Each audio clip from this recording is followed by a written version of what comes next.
Respected guests and fellow toastmasters, Assalamu alaikum and a very good afternoon to one and all. My name is Gavilier Khulud Hashim. As timer of today's session, it is my duty to keep tracks of the time of the speakers, Gavilier Abdurrahman. As for his speech, he'll have times from 4 to 6 minutes. So, he cannot go under 4 minutes or more than 6 minutes and 30 seconds. Otherwise, he'll be disqualified. So, 4 minutes, green light will be turned on. For 5 minutes will be amber light. And 6 minutes will be red light. The time for it would be 1 minute to 2 minutes and 30 seconds. At 1 minute, it will be green light. 1 minute and 30 seconds will be amber light, and 2 minutes will be for red light. For the evaluators, one of our famous evaluators are Mohammed Haider, Gavilier Mohammed Haider, who will be evaluating Abdurrahman Khan. So, the timing for it is 2 minutes to 3 minutes and 30 seconds. So, 2 minutes will be green light, 2 minutes and 30 seconds will be amber light, and red light will be for 3 minutes and 30 seconds. Each Gavili will have 30 seconds of grace to complete their speech. And yes, thank you, and back to you, President, or...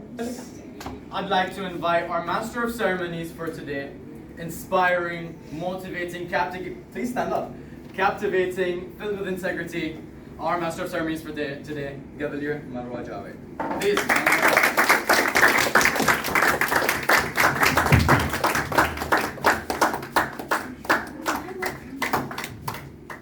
Hello everyone, I, Gavilier Marwa, will be your Master of Ceremonies for today. It is my job to take this ship of our meeting from here and help it sail smoothly till the very end. I'm personally very excited for today's meeting, and are you all excited? Yes. Are you all excited? Yes! That's the energy I'm looking forward to. First off, I would like to invite the General Evaluator for today to explain his role to us in a brief manner. Please join your hands together to invite your sincere General Evaluator, DTM Ahmed Asif. Thank you, Master. My role will be as General Evaluator to give you a complete report right from the beginning till end. What good happened and what we planned and we couldn't achieve. This will be my responsibility. Yes, as parliamentarian, my responsibility will be if there are any mistakes and things are not going as planned, I will interfere in between. With this, back to you, Master. Families. Your speech title is Success Comes from Failure, correct? You will have to focus on 4 speech objectives.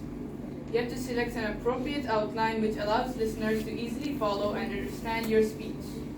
Secondly, you have to make your message clear with supporting material directly contributing to message.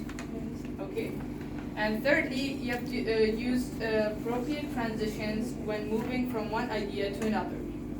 Fourthly, you have to create a strong opening and conclusion. Thank you. Back to Speech title, Success Comes from a Failure.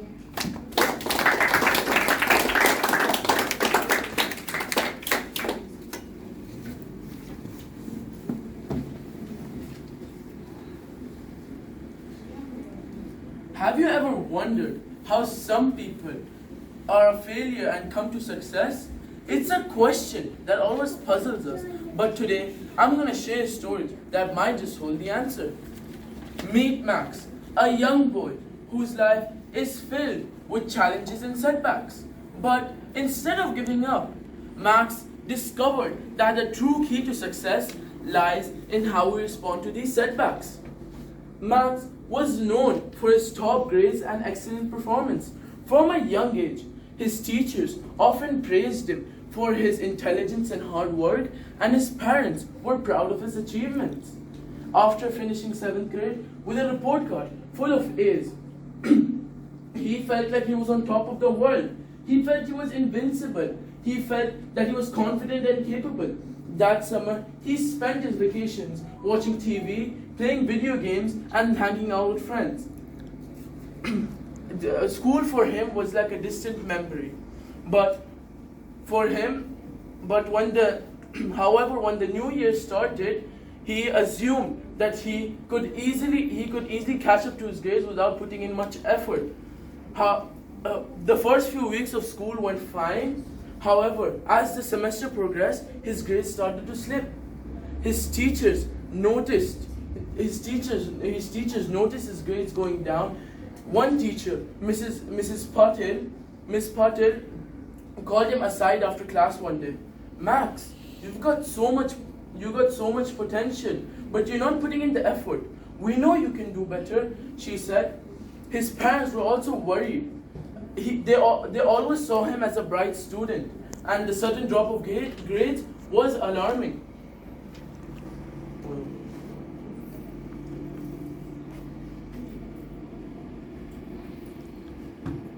So they decided to make stricter rules for him, limiting his video game time and dedicating more hours to studying. Max felt the pressure from his teachers and his parents, but deep inside his heart, he knew that they were right. He had to do something. Then he decided to make a new routine for himself. He limited his screen time and dedicated more hours to studying and completing his homework. His teachers, he started reviewing his notes and asking teachers for help when he didn't understand something. His parents, though still cautious, saw this behavior from him, but they didn't show much optimism, fearing disappointment. Weeks passed, and his hard work started to pay off. His teachers saw the improvement in him. Miss Patel, who had been critical before, now praised him for his hard work. One day she called him aside after class and said, "Max, you're doing much better," she remarked. "Keep it up and you'll see the results." These words from his teacher made him confident, and this boosted his level of confidence, and he was motivated to study even more. The final exams were approaching, and Max knew that this was the time to prove himself. He studied diligently for hours, even waking up early in the morning, reviewing his notes. The anxiety of not waking up sometimes made him wake up at 2 or 3 a.m. just to review his notes. He was very nervous, but he understood that his determination and hard work would eventually pay off. On the day of the report card distribution, he felt a mixture of nerves and anticipation. His parents were anxious but hopeful. When he opened his report card, he saw excellent grades, even better than before.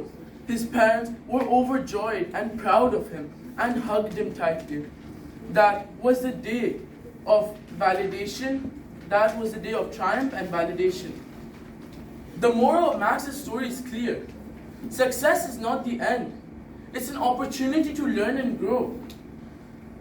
We all face challenges and setbacks, but what matters is how we respond to them. Max's story teaches us that with hard work, determination, and positive attitude, we can overcome any obstacle. So to all the students over here, remember Max's story. Don't be afraid of failure. Embrace it, learn from it, and use it as a stepping stone to success. Success is not just about winning trophies or winning awards or getting high grades. It's about learning from your mistakes and becoming better people. And don't believe in yourself and don't give up on your abilities. Never give up, no matter how tough times get. With perseverance and hard work, you can achieve great things. Thank you.